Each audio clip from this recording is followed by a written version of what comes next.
السلام عليكم ورحمة الله وبركاته. الحمد لله وكفى وسلام على عباده الذين اصطفى أما بعد فقد قال الله تعالى في كلامه المجيد وفي فرقانه الحميد. জবান খুলে আমার সাথে আওয়াজ করে পড়েন, আউযু বিল্লাহি মিনাশ শাইতানির রাজিম। বিসমিল্লাহির রাহমানির রাহিম। ما لي لا أرى الهدهد أم كان من الغائبين لأعذبنه عذابا شديدا أو لأذبحنه أو ليأتيني بسلطان مبين.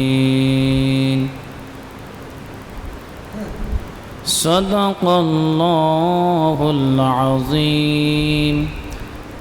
وقال الله جل في موضع آخر إنه من سليمان وإنه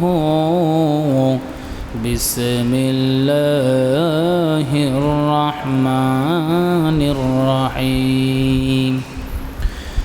صدق الله العلي العظيم وصدق رسوله النبي الكريم. وقال رسول الله صلى الله عليه وسلم كل يعلم من في السماوات والأرض الغيب إلى الله أو كما قال عليه الصلاة والسلام. আলহামদুলিল্লাহ, আল্লাহ পাক রব্বুল ইজ্জতের দরবারে অসংখ্য লাখ কোটি শুকর ও সুজুদ যে মহান মালিক আপনাকে আমাকে এই বৃষ্টির ভিতর ব্যস্ততার থেকে ফারাক করে, দুনিয়ার স্ব কাজকর্ম থেকে ফারাক করে আপনাকে আমাকে পছন্দ করে ভালোবেসে মহাব্বত করে পবিত্র জুমার নামাজ আদায়ের লক্ষ্যে মসজিদে আগে বাগে এসে বসার তৌফিক দান করেছেন। শুকরিয়া স্বরূপ সকলের জবান খুলে পড়ছি আলহামদুলিল্লাহ। মুহতারাম হাজিরিন, সময় সংক্ষিপ্ত কিন্তু ঘটনা বিস্তারিত অনেক বড়। ইনশাআল্লাহ 25 পর্যন্ত আমরা বয়ান চালাবো। তো আমার গোটা কোরআনে কারীম থেকে আমি যে আপনাদের সামনে তেলাওয়াত করেছি সূরাতুল নমল, কোরআনে কারীমের একটা সূরা আছে, সূরাটার নাম কি বলেন? সূরাতুল নমল। 114টি সূরা, তার ভিতরে পিপিলিকার নামে একটা সূরা আছে, যে সূরাটার ভিতর পয়গম্বর সুলাইমান আর বিলকিস, রানী বিলকিস, সুন্দরী রানী বিলকিসের ঘটনা আল্লাহ পাক কত সুন্দরভাবে তুলে ধরেছেন। তো আমি 19 পারার 17 নম্বর পৃষ্ঠা থেকে যে আয়াত আমি তেলাওয়াত করেছি, উক্ত আয়াতকে সামনে রেখে পয়গম্বর সুলাইমানের ঘটনাকে সুন্দরভাবে উপস্থাপনা করার চেষ্টা করব। সকলেই বলি আমিন। আমা তৌফিক ইল্লা বিল্লাহ। মুহতারাম হাজিরিন, পয়গম্বর সুলাইমান যিনি সারা পৃথিবীর বাদশাহী, 4 জন বাদশাহী করেছেন, তার মধ্যে একজন পয়গম্বর সুলাইমান। আল্লাহ পাক রব্বুল আলামিন পয়গম্বর সুলাইমান আলাইহিস সালাতু ওয়াস সালামকে সারা পৃথিবীর বাদশাহী বানিয়েছিলেন। তার এত সুন্দর সুন্দর ঘোড়া ছিল, এই ঘোড়াগুলো দিয়ে তিনি বিচরণ করতেন, দুনিয়ার জমিনের উপরে তিনি বিচরণ করতেন। একদিন এমন হয়ে গেছে, বিচরণ করতে করতে, পরিদর্শন করতে করতে আসরের নামাজ তার ছুটে যায়। আসরের নামাজ ছুটে যাওয়ার পর খুব হতাশ হয়ে যান, নৈরাশ হয়ে যান। হায় হায়, কি হয়ে গেল? আমার এত সুন্দর ঘোড়া লইয়া আমি দুনিয়ার সফর করতে করতে আল্লাহর হুকুম চলে যায়, আল্লাহর হুকুম কাজা হয়ে গেছে, আল্লাহর হুকুম সঠিক সময় আদায় করতে পারে নাই। এই দুঃখে কষ্টে তওবা স্বরূপ আল্লাহর কুদরতে পায়ে সেজদা দিয়েছেন, বলেন সুবহানাল্লাহ। আল্লাহর কাছে মাপ চাইতেছে, আল্লাহ আসর নামাজ কাজা হয়ে গেল, আল্লাহ আপনি আমাকে ক্ষমা করে দিন, এই ঘোড়ার জন্য আজ আমার এই অবস্থা, ঘোড়ার পায়ে আমি রাখবো না। ঘোড়ার পাগুলো কেটে দিল।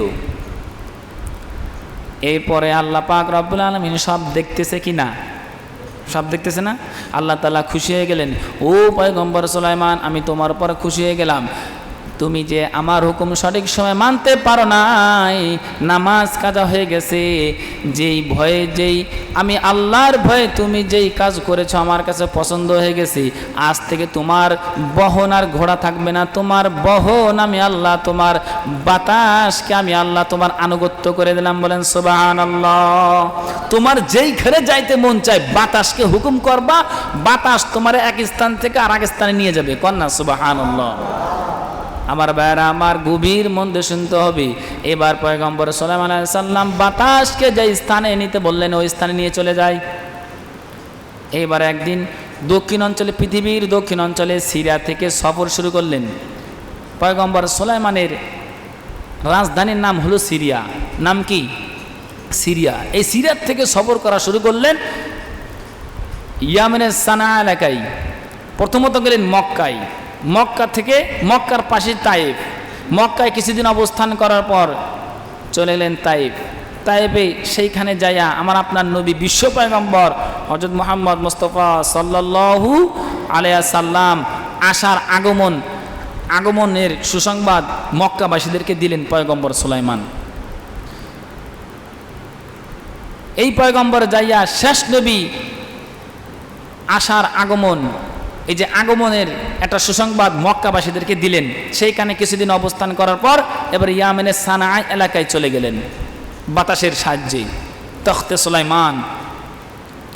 এবার ইয়ামেনের সানা এলাকায় যাওয়ার সময় ওইখানে কিছুদিন অবস্থান করলেন। অজু গোসলের জন্য পানির প্রয়োজন হতো। আমার ভাইয়েরা, আমার গভীর মন দিয়ে শুনতে হবে, যখন পয়গম্বর সুলাইমান আকাশ দিয়ে উঠতেন তখন সব কিছুর ব্যবস্থা ছিল, শুধুমাত্র একটা জিনিসের ব্যবস্থা ছিল না, সেই জিনিসটা হলো পানির ব্যবস্থা। এই জন্য পানির সন্ধান হুদহুদ পাখি দিত। কোন পাখি?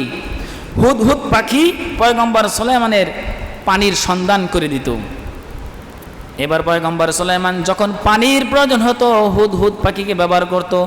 হুদহুদ পাখির এমন কয়েকটা বৈশিষ্ট্য আছে, এত সুন্দর বৈশিষ্ট্য আল্লাহ পাক দান করেছিলেন, দুনিয়ার জমিনে অন্য কোনো পাখিকে আল্লাহ তাআলা দান করেন না, বলেন সুবহানাল্লাহ। হুদহুদ পাখি এমন একটা গুণবতী পাখি, যেই পাখিটা আকাশ থেকে নজর করে 1000 কিলোমিটারের ভিতর যদি কোনো পানি থাকতো এই পানির সন্ধান পয়গম্বর সুলাইমানকে দিত, বলেন সুবহানাল্লাহ। হুদহুদ পাখির ঠোঁটের মধ্যে এমন পাওয়ার ছিল, আল্লাহ রাব্বুল আলামিন এই হুদহুদ পাখিকে এমন পাওয়ার দিয়ে দিয়েছেন, দুনিয়ার জমিনে ঠোঁট লাগানোর সাথে সাথে মাটির থেকে ঘ্রাণ নেওয়ার সাথে সাথেই বলে দিতে পারতো কত হাজার ফিট পানি মাটির নিচে আছে। এ কোনো প্রাণীর দ্বারা সম্ভব এই কাজ? কত হাজার ফিট আছে। এই যে আমাদের এখানে 600 না 800 ফিট গাড়ছে মাদ্রাসায়, কত ফিট গাড়ছে? 700 ফিট। এই গাড়তে যে একদিন লাগছে না, আরো বেশি লাগছে, 3 দিন 4 দিন লাগছে না? আর হুদহুদ পাখি এমন পাখি, অল্প সময়ের মধ্যেই বলে ফেলতো যেখানে কত হাজার ফিট পানি, মাটির নিচে পানি আছে। আমার ভাইয়ারা আমার, এই জন্য হুদহুদ পাখি হলো পয়গম্বর সুলাইমানের পানি মন্ত্রী। পানির সন্ধান, পানির তালাশ করে দেবে পয়গম্বর সুলাইমানকে। এবার ইয়ামেনের সানা এলাকায় যাওয়ার পর এই যে কিছুদিন অবস্থান করলেন, এবার হুদহুদ পাখি চিন্তা করলো সময় কম, অল্প সময় শেষ করে দেব। হুদহুদ পাখি চিন্তা করলো আমি একটু ঘুরে আসি। এবার আকাশ দিয়ে উড়ে উড়তে উড়তে ঘুরে আসা অবস্থায় দেখলে একটা অচিন হুদহুদ পাখির সঙ্গে দেখা হলো। অচিন হুদহুদ পাখির সঙ্গে দেখা হওয়ার সাথে সাথে বলতেছে, ভাই তুমি কে? ওই অচিন হুদহুদ পাখি বলতেছে পয়গম্বর সুলাইমানের হুদহুদ পাখিকে বলতেছে যে ভাই তুমি কে রে ভাই, এখানে আসছো হঠাৎ করে অচিন জায়গায়? কয় ভাই আমি সারা পৃথিবীর, পয়গম্বর সুলাইমানের হুদহুদ পাখি বলতেছে যে ভাই আমি সারা পৃথিবীর বাদশাহের রাজত্ব করে সুলাইমান আলাইহিস সালামের আনুগত্য করি, বাদশাহ উনার সিরিয়া থেকে আমি এসেছি। তো তো ওই অচিন হুদুদ পাখি বলতেছে, ভাই আমাদের এখানে তুমি আসো, আমাদের এইখানে একটু রাজ্য একটু ঘুরে দেখো। আমাদের এই রাজ্যে পরিচালনা করা একজন মন্ত্রী, তিনি হলেন একজন নারী, সুন্দরীর নারী রানী বিলকিস।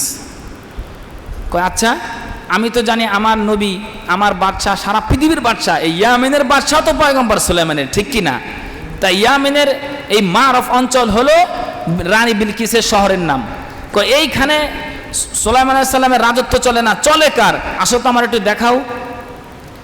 এবার পয়গম্বর সুলাইমানের হুদুদ পাখি যখন এই কথা বলছে, তখনই ওই অচিন হুদুদ পাখি বলতেছে, ভাই আসো, কোনো সমস্যা নেই, দেখাইতেছি। মাঝখানে এই সুলাইমান আলাইহিস সালামের হুদুদ পাখি নাম হলো ইয়াফু। এই হুদুদ পাখির নাম কি? ইয়াফু। সে বলতেছে, ভাই আমি তো যাব ঠিকই, কিন্তু আমাকে তো বেশি প্রয়োজন হয় পয়গম্বর সুলাইমানের, আমার বাচ্চা আমাকে বেশি প্রয়োজন, তিনি আমাকে বেশি খোঁজ করে। যদি আমাকে ডাক দেওয়ার সাথে সাথে যদি আমাকে না পাই, তাহলে কিন্তু আমার অবস্থা খারাপ। তারপর আছেন হুদুদ পাখি বলতেছে, ভাই আমি তোমাকে এমন একটা রাজ্য, এমন একটা তথ্য তোমাকে আমি দান করব, যে আজব খবর তোমার নবী, তোমার বাদশা যদি শোনে তোমার কিচ্ছু বলবে না, আসো। এরপরে যাইয়া দেখাইতেছেন পয়গম্বর সুলাইমানের হুদুদ পাখিকে, দেখাইতেছেন ও আছেন হুদুদ পাখি, ভাই দেখো এত সুন্দর রাজত্ব, এত সুন্দর রাজত্ব বলা হয়েছে। তাফসীরের কিতাবের মধ্যে আসছে, রানী বিলকিস যখন রাজত্ব পরিচালনা করতেন, ওনার বাগানে এত পরিমাণ ফল হইতো, এত সুন্দরভাবে শাসন করতো, এত সুন্দরভাবে বাগান পরিচালনা করতো। ফলাদি এত তারা কি হয়েছিল, যদি কোনো মানুষ যদি ওই বাগানের ভিতর খালি টুকরি কোনো পাত্র নিয়ে যদি খালি বাগানের ভিতর ঢোকে, গাছ থেকে ফল পাড়া লাগবে না, অটোমেটিক গাছ থেকে ফল পড়তে পড়তে টুকরি ভরে যাবে। বলেন সুবহানাল্লাহ। তাহলে কেমন পরিমাণ উন্নতি হয়েছিল রানী বিলকিসের রাজত্ব করার সময়।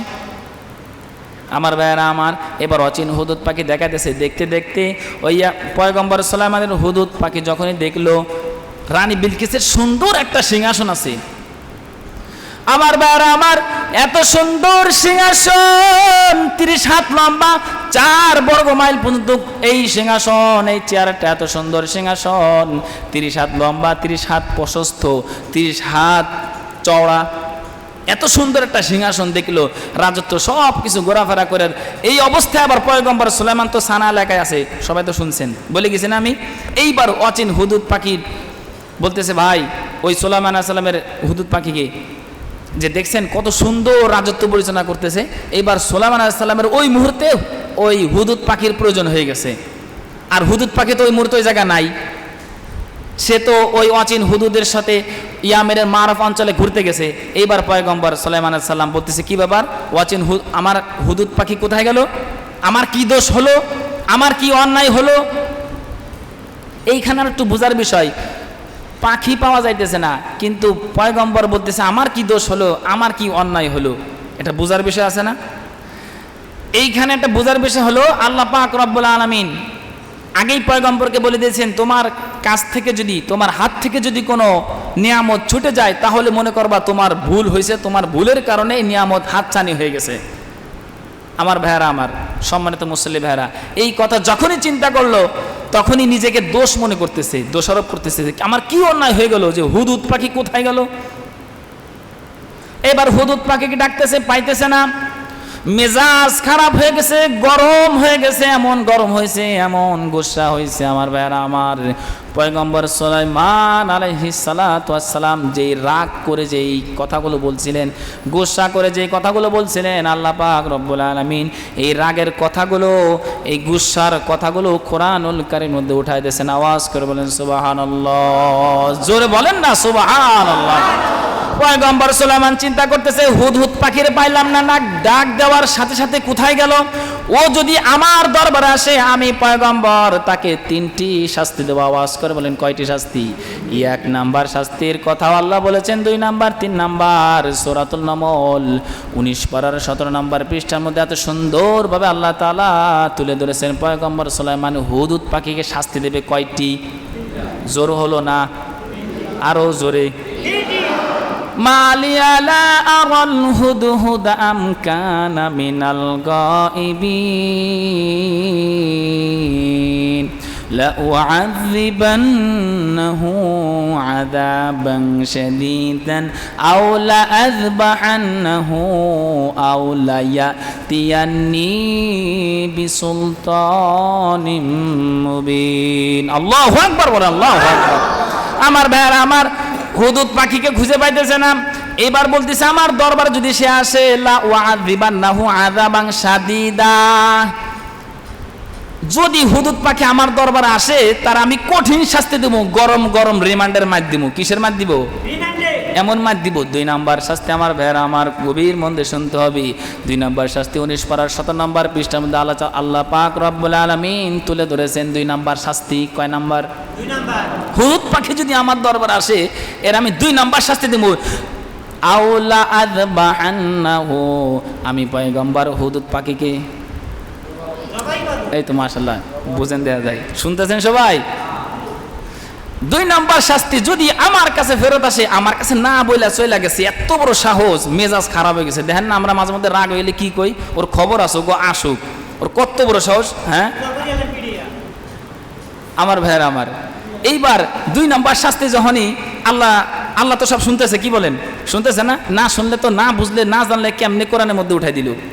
2 নাম্বার শাস্তি দিব, এই হুদুদ পাখির আমি জবাই দিব, জবাই করে ফেলামু।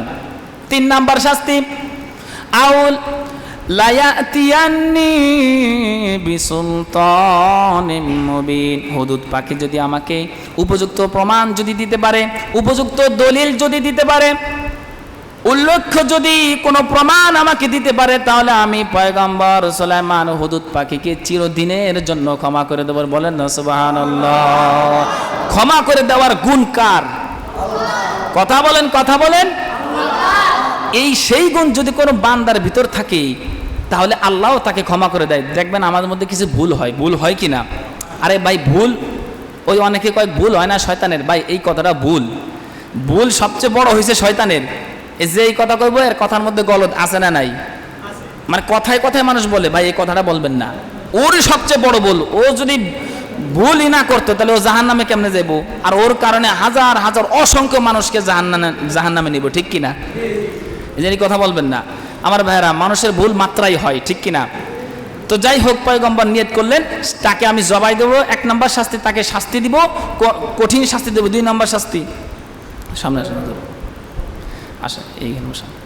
2 নাম্বার শাস্তি, তাকে আমি জবাই দেবো। 3 নাম্বার, সে যদি উল্লেখযোগ্য কোনো প্রমাণ দেখাতে পারে তাহলে আমি তাকে ক্ষমা করে দেবো চিরদিনের জন্য। এইবার পাখিদের মধ্যে রাজাকে ঈগল পাখি, তাকে পাঠাইছে হুদুদ পাখিকে খোঁজার জন্য। এই ঈগল পাখি তাড়াতাড়ি যে খোঁজ করে নিয়ে আসো, হুদুদ পাখি যেইখানে পাইবা এইখান থেকে লইবা। এবার ঈগল পাখি যায় হুদুদ পাখির খুঁজতে খুঁজতে খুঁজতে খুঁজতে যায়, দেখে যে রমের ইয়ামেনে মারফ অঞ্চলে সুন্দরভাবে তাকে নিয়ে আসলে। এবার নিয়ে আসার সময় ঈগল পাখি বলতেছে তোর উপর কিন্তু খেপা আছে গরম পয়গম্বর, তাড়াতাড়ি আয়। এবার দরবারে যখন নিয়ে আসছে, এইবার হুদুদ পাখি তো পয়গম্বরের চেহারা দেখেই বুঝে গেছে সর্বনাশ, আজ কি আমার খবর আছে। এবার হুদুদ পাখি পয়গম্বরের চেহারা এত মলিন অবস্থায় দেখলেন, গুসা রাগ অবস্থায় দেখলেন। পয়গম্বরের কাছে হুদুদ পাখি বলতেছে ওগো পয়গম্বর, আমি জানি আপনি আমার উপর রাগ হয়ে আছেন, আমার ভুল হয়ে গেছে, আপনার কাছ থেকে না বলে আমি চলে গেছি, কিন্তু আমি এমন একটা আজব দেশের খবর আপনার সামনে এসেছি, আপনার সামনে আমি নিয়ে এসেছি, এমন একটা তথ্য আপনার সামনে নিয়ে এসেছি যে তথ্য আপনি জীবনে শোনেন নাই, 2 চোখে দেখেন নাই, কানেও শ্রবণ করেন নাই, কারো মুখ থেকে শোনেন নাই, আপনার দেমাকেও চিন্তা করে নাই। এমন একটা খবর আমার কাছে আছে পয়গম্বর, আপনি আমাকে আগে ক্ষমা করে দেন। কাছে কও দিই তোমার কাছে কি খবর আছে। এবারে ওয়াসিন হুদুদ, এবার ওই পয়গম্বরে হুদুদ পাখি বলতেছে যে ওগো নবী, আমি এমন একটা রাজ্যের খবর, যেই রাজ্যের পরিচালনা করে একজন মন্ত্রী হলো নারী। আচ্ছা, আমি সারা পৃথিবীর বাদশাহী করি, আমার আবার ওইখানে আবার কে বাদশাহী করে? সে জায়গাটার নাম হলো ইয়ামেন, ইয়ামেনের মারফ অঞ্চল। আচ্ছা, তো কয় সুন্দরী রানী বিলকিস, তার একটা সিংহাসন আছে, এত সুন্দর সিংহাসন, 30 হাত লম্বা, 30 হাত প্রশস্ত, 30 হাত চওড়া, 4 বর্গ মাইল, এত সুন্দর একটা সিংহাসন। আর তার রাজ্য পরিচালনা এত সুন্দর যে তার বাগানের মধ্যে ফল ফল মানে যা আছে সব কইলো, প্রথম থেকে কই গেছে, কইতে গেলে আবার সময় যাবে গা, এত সুন্দর বললো। তো পয়গম্বর চিন্তা করলো, আচ্ছা তুমি তাড়াতাড়ি একটা চিঠি লিখে নিয়ে যাও, আমি চিঠি লিখে দিতেছি, এই চিঠিটা, এই পত্রটা তুমি রানী বিলকিসের কাছে পৌঁছাই দিবা।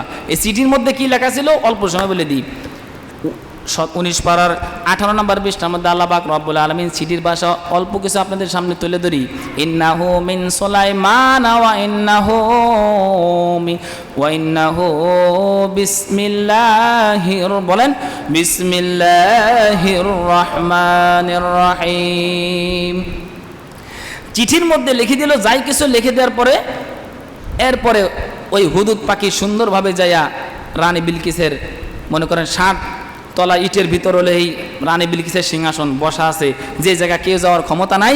ছোট্ট একটা ছিদ্র ছিল, রানী বিলকিস যে রুমে থাকতো ওই ছোট্ট ছিদ্র দিয়ে হলো সূর্যের আলো আসতো, সূর্যের আলো আসার সাথে সাথে পূজা করতো।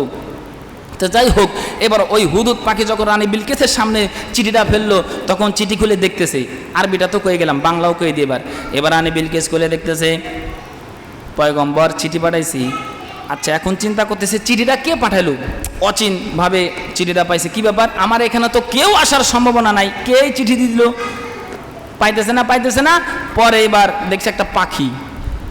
আচ্ছা, এবার চিঠিটা খুলছে, খুলে দেখে পয়গম্বর লিখছে কি, ইন্নাহু মিন সুলাইমান ওয়া ইন্নাহু বিসমিল্লাহির রহমানির রহিম। আমি পয়গম্বরের পক্ষ থেকে, পয়গম্বর সুলাইমান নবীর পক্ষ থেকে তোমাকে এই সতর্কবাণী, এই সংবাদ প্রেরণ করলাম, তুমি অতি তাড়াতাড়ি কালেমা গ্রহণ করো, মুসলমান হয়ে যাও।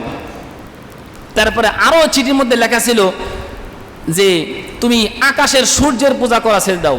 ইয়াসজুদু লিশ-শামসি মিন দুনিল্লাহ, সূরাতুল নমলের মধ্যে আল্লাহ তাআলা এটাও আলোচনা করেছেন, তুমি আকাশের আসমানের সূর্যের পূজা করা ছেড়ে দাও, আগুনের পূজা করা ছেড়ে দাও, আল্লাহকে এক বলে স্বীকার করে নাও, আল্লাহর পক্ষ থেকে আমি প্রেরিত নবী, আমাকে নবী বলে স্বীকার করে নাও, তাড়াতাড়ি আমার দরবারে চলে আসো, তাড়াতাড়ি কালেমা গ্রহণ করো, কালেমা পড়ো, কালেমা পড়ে মুসলমান হয়ে যাও, অতি তাড়াতাড়ি আমার নিকট তুমি আত্মসমর্পণ করো, তাড়াতাড়ি আমার নিকট চলে আসুক। এই যখন লিখছে, রানী বিলকিস চিন্তা করলো, দেখি এখনই আমার মন্ত্রী পরিষদের মধ্যে যারা আছে এদেরকে নিয়ে একটা মিটিং বসলেন। মিটিংয়ের মধ্যে সবার বৃত্তান্ত খুলে বললেন, এই চিঠির মধ্যে যা যা ছিল। এবার ওই মন্ত্রী পরিষদের মধ্যে একজনের সেনা সদস্যের নাম ছিল মানজার। এই মানজার বলছে, হ্যাঁ আপনি এত সুন্দর রাজত্ব পরিচালনা করেন, আপনার দরবারে এই সুলাইমান এই চিঠি লিখছে, হ্যাঁ ও মানুষ চেনে না, ওরে থাবড়ায় কান ফাড়া আলামু, ওরে রশিদে জোলাই রাহুম, ওরে গলায় রশি পরামু, মাজায় রশি পরামু, এবারে জোলাই রাহুম, গাছের সাথে জোলাই বাইদুম, অনেক কথা কইছে। এবার রানী বিলকিস বলতেছে, এত ফালাফালি করে না মানজার, যেই চিঠি পাঠাইছে তাকে তুমি ধরবা তো দূরের কথা, যে চিঠি আনলো বাহক তারই তো তোমরা ধরতে পারো নাই। এবার মানজার বলতেছে, অসুবিধা নাই, আপনি হুকুম করেন, আমি যাইতেছি তার দরবারে। এবার রানী বিলকিস বললেন, হ্যাঁ অবশ্যই তুমি তার দরবারে যাও, সে যদি নবী হয় তাহলে আমার এই পরীক্ষা সে পাশ করবে, আর সে যদি শুধু বাদশাহী হয় তাহলে আমার পরীক্ষা পাশ করবে না। পরীক্ষা ছিল 2টা, আওয়াজ করে বলেন পরীক্ষা কয়টা ছিল? রানী বিলকিস 2টা পরীক্ষা করলো পয়গম্বর সুলাইমানকে। 1 নম্বর পরীক্ষা, 1000 স্বর্ণের ইট প্যাকেট কইরা সুলাইমান আলাইহিস সালামের কাছে নিয়ে যেতে বললো, কাকে? মানজার। 2 নাম্বার ছিল একটা দামি পাথর ছিল, যে পাথরের ভিতরে একটা ছিদ্র ছিল, আঁকা বাঁকা ছিদ্র। এই ছিদ্রের মধ্যে কোনো দুনিয়ার জমিনে মানুষ সুতা ভিতরে ঢোকানোর ক্ষমতা নাই, এমন একটা পাথর। এই পাথরটা দিয়ে বলতেছে রানী বিলকিস যে এই পাথরটাকে আমার গলায় পরা খুবই শখ, এই পাথরটার ভিতর সেজন্য সুতা ভরে দেয়। যাই হোক, ঠিক এখন আর একটা কথা বলে যাই, এই যে চিঠিটা যে পাঠাইছে কে? পয়গম্বর সুলাইমান। কে পাঠাইছে? সুলাইমান নবী পাঠাইছে না? এবার সুলাইমান আলাইহিস সালাম কিন্তু আগেই বলে দিয়েছিল, তুমি যখন এই চিঠিটা দিবা রানী বিলকিসের কাছে, এই দেওয়ার পরে তুমি পাশে থাইকা সব শুনবা তারা কি কি পরামর্শ করে, কি কথাগুলো বলে।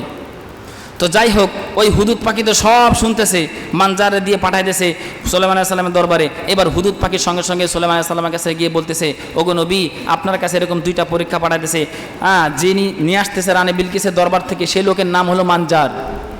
আপনার কাছে এরকমভাবে 1000 স্বর্ণের ইট আপনাকে হাদিয়া দিতেছে, আপনাকে কেনার জন্য। পয়গম্বর সুলাইমান বলতেছে, আমাকে কেনা যায় না। ও রানী বিলকিস, তুমি আমার চিঠির মর্ম বোঝো নাই, তুমি আমার চিঠির মর্ম বোঝো নাই। এরপরে হুদুদ পাখি বলতেছে, ওগো নবীজি, তারপর আপনার কাছে একটা দামি পাথর পাঠাইতেছে, যে পাথরের ভিতর আঁকা বাঁকা ছিদ্র আছে, দুনিয়ার কেউ ওই পাথরের ভিতর সুতা পরার ক্ষমতা নাই, আঁকা বাঁকা ছিদ্র, আঁকা বাঁকা রাস্তা। এরপরে যাই হোক সব কথাই বললো। এবার মানজার আসার আগ দিয়ে পয়গম্বর সুলাইমান দেহদানব যারা জিন জাতি ছিল তাদেরকে হুকুম করলেন যে 18 বর্গ মাইল পর্যন্ত স্বর্ণের রাস্তা করে দাও। সুবহানাল্লাহ কইবেন না? 18 বর্গ মাইল পর্যন্ত স্বর্ণের রাস্তা করার মাঝে 1000 স্বর্ণের ইট ফাঁকা রাখবা। কত? ওই 1000 স্বর্ণের ইটের জায়গাগুলো কি রাখবা? ফাঁকা রাখবা। দেহদানবদেরকে বলার সাথে সাথেই মনে করেন মুহূর্তের মধ্যে হয়ে গেছে গা। জিনদের ক্ষমতা বেশি না, শক্তি বেশি। তো যাই হোক, এবার বললেন ওই স্বর্ণের রাস্তার উপর গবাদি পশু দিয়ে দাও। গবাদি পশু যেই পাত্রে খানা খাবে সেই পাত্রটাও যেন স্বর্ণের হয়, স্বর্ণের পাত্র হয়। এবার যেইখানে পায়খানা প্রসাব করবো ওই জায়গাটা যেন স্বর্ণের হয়, মানে সব স্বর্ণের করে দাও। তা করার সাথে যে সব হয়ে গেল মুহূর্তের মধ্যে। এবার রানী বিলকিস আসবে, একটা রুম দরকার, একটা মহল দরকার। কি ওই মহলের ভিতর? তবে এখানে একটা কথা আছে ছোট্ট করে। একজন সেনা সদস্য, পয়গম্বরের সেনা সদস্য, একজন পরিষদ মন্ত্রীর একজন বলতেছে মন্ত্রী যে নবী আপনি তো রানী বিলকিসের দেখা যায় মহব্বতে পড়ে গেছেন। এবার রানী বিলকিস সে কিন্তু একজন জিন, সে কি একজন জিন। আবার বলতেছে সে কিন্তু বোকামি, বুদ্ধিমতী না। এবার পয়গম্বর সুলাইমান এই দুইটা শব্দ শুনা বলতেছে সে বুদ্ধিমতী না বোকা, সে জিন না মানুষ, সেটা বুঝার ব্যবস্থা আমার কাছে আছে। এই বুঝার জন্য একটা মহল তৈরি করতে বললেন, যেই মহলের চতুর্দিক দিয়ে থাকবে আপনার পানি, পানির ভিতরে থাকবে মাছ, আর এই পানির উপর দিয়ে থাকবে স্বচ্ছ কাঁচ ঢালাই থাকবে। সব কিছু কমপ্লিট করলেন পয়গম্বর সুলাইমান। তিনি তো সমস্ত মাখলুকের একটা বাদশাহী পালন করেছেন, জিনদেরকে বলার সাথে সাথে মুহূর্তের মধ্যে মনে করেন করে ফেললো। যাই হোক, এরপরে যখন চিন্তা করতেছে রানী বিলকিস আয়সা বসবে কোথায়, বসার একটা জায়গা দরকার না? আমার সিংহাসন ঠিক আছে, এবার রানী বিলকিস বসবে কোথায়? এবার উনি বলল যে রানী বিলকিসের সিংহাসনে তারটা সেই বসুক, এই সিংহাসন আমার লাগবে, কে আসো এই সিংহাসন আনার জন্য।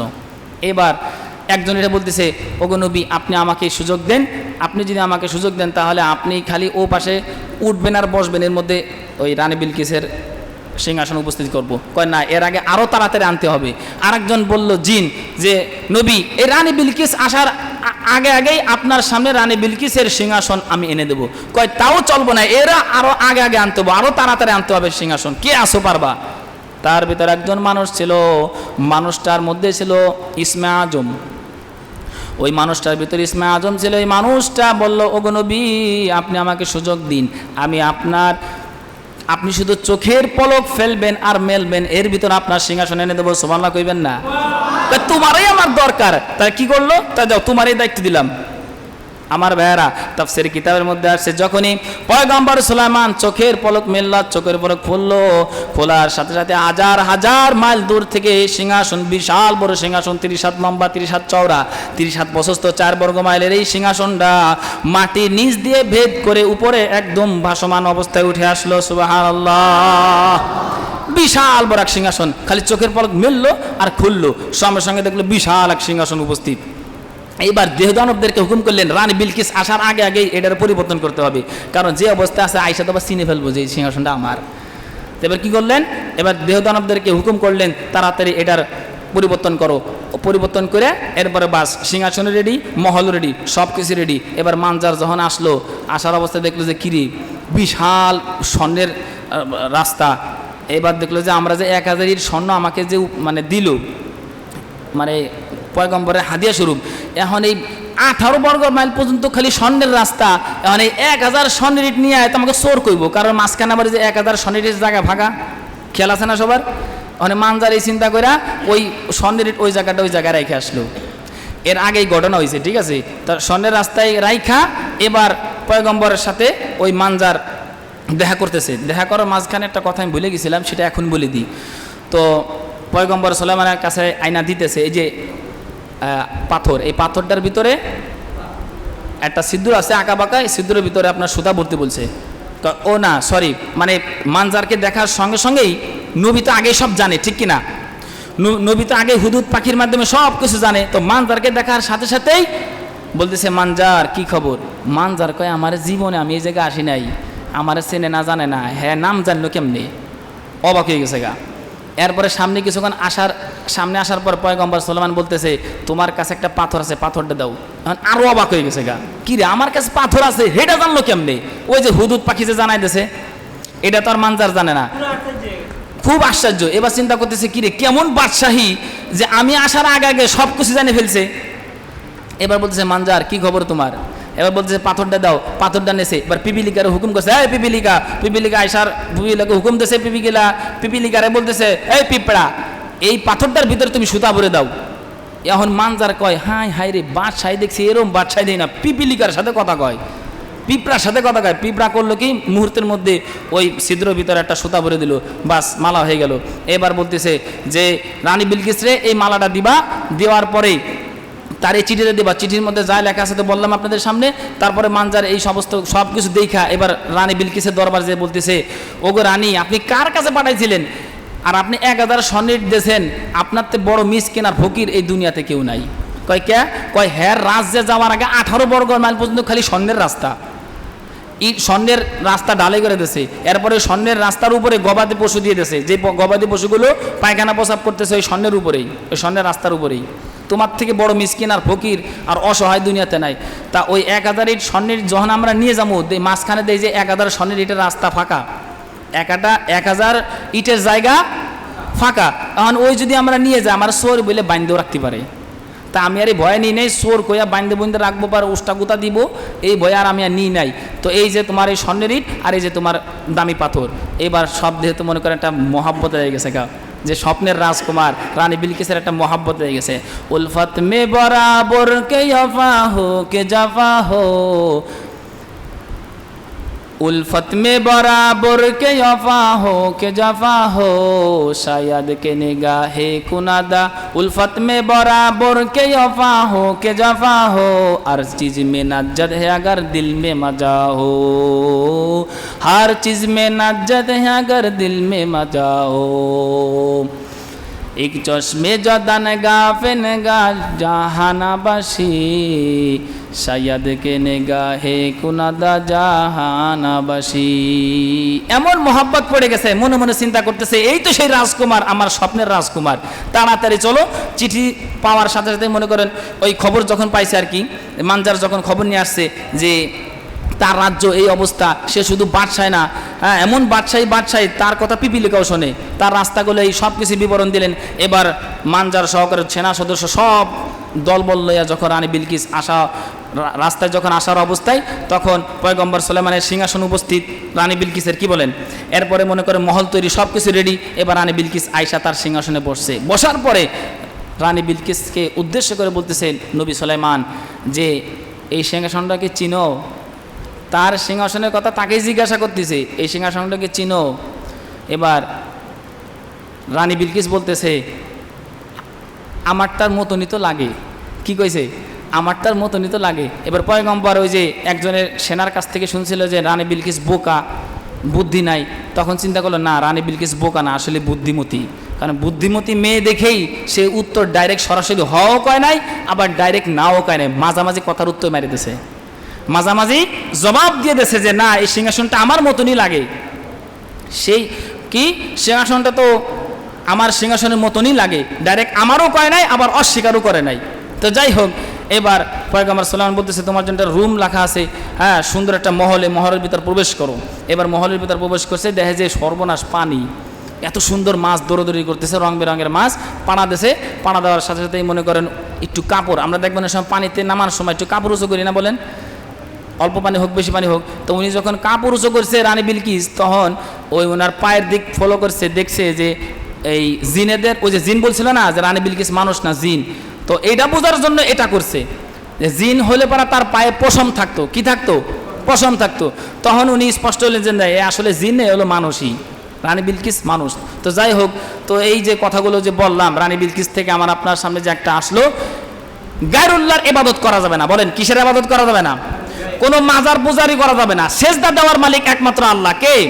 ইয়াসজুদুল শামস মিন দুনিল্লাহ। সে সূর্যের পূজা করতো, আগুনের পূজা করতো, সব কিছু ছাড়া দিয়া আল্লাহকে এক বলে এবং নবীকে, পয়গম্বর সুলাইমানকে নবী বলে মাইনে নেছে, ঠিক কিনা? এই জন্য কোনো মাজার পূজারি চলবে না। মানুষের মাথা, মানুষের একমাত্র পেশানি, একমাত্র কপাল সেজদা দেওয়ার উপযুক্ত মানুষের খালেক আহকামুল হাকিমিন রব্বুল আলামিন। কথা বলেন ঠিক কিনা? উপযুক্ত একমাত্র আল্লাহ। মানুষ এই সেজদা পাওয়ার উপযুক্ত? সেজদা পাওয়ার উপযুক্ত? মুহতারাম হাজিরিন, এই জন্য পয়গম্বর ডাক দিয়ে বলেন কুল ইয়ালু মান ফিস সামাওয়াতি ওয়াল আরদিল গায়বা ইলাল্লাহ। ওগো নবী, আপনি দুনিয়ার জমিনে সমস্ত মানুষদেরকে, দুনিয়ার জমিনের উপরে আসমানের চেয়ে সবাইকে ডাক দিয়ে বলে দেন একমাত্র গায়েব জানেন তিনি কে? আল্লাহ। আমাদের মধ্যে অনেক সমাজে দুনিয়া জমিনে দেখবেন মানুষ বলে নবীরা গায়েব জানে, এরকম কিছু লোক আছে। নবীরা যদি গায়েব জানতো তাহলে পয়গম্বর সুলাইমানের হুদুদ পাখির আশায় থাকতো না, সে সব আগেই জেনে যেত। বিষয়টা কি এরকম হয়েছে না? হুদুদ পাখি যখন জানাইছে তখন নবী জানছে। কথা কি বুঝতেছেন আমার? এইখান থেকে একটা শিক্ষা নেন। পয়গম্বর, সাহাবায়ে কেরাম, তাবিঈন, খুলাফায়ে রাশিদিন, আইম্মে মুজতাহিদিন, দুনিয়ার জমিনের উপরে আসমানের নিচে একমাত্র আল্লাহ ছাড়া গায়েব কেউ জানে না। জানে কে? বলেন কে জানে? আল্লাহ জানে, কোনো জিনও জানে না গায়েব। মোহতারাম হাজির, যে কথাগুলো বললাম, আল্লাহ পাক সবাইকে এই কথাগুলোর থেকে, গায়রুল্লাহ সেজদাতে, গায়রুল্লাহ থেকে আল্লাহ পাক হেফাজত করুক। একমাত্র আল্লাহকে সেজদা দেওয়ার তৌফিক দান বলে আমিন। 25-এর মধ্যে শেষ করতে চাইছিলাম, বিশাল বড় ঘটনা, যতদূর সম্ভব ইনশাআল্লাহ সাজায় গোছায় বলার তৌফিক দান করেছে। যতটুকু বললাম সবাইকে এই কথাগুলোর উপর আমলে সলিহা করার তৌফিক দান বলি সবাই আমিন। আল্লাহকে বেশি বেশি সেজদা দেওয়ার তৌফিক দান করুক বলি সবাই আমিন। ওয়া আখিরু দাওয়ানা আলহামদুলিল্লাহি রাব্বিল আলামিন। যারা কেবলা জুমা সুন্নাত পড়েন না ইনশাআল্লাহ পড়ে নেন।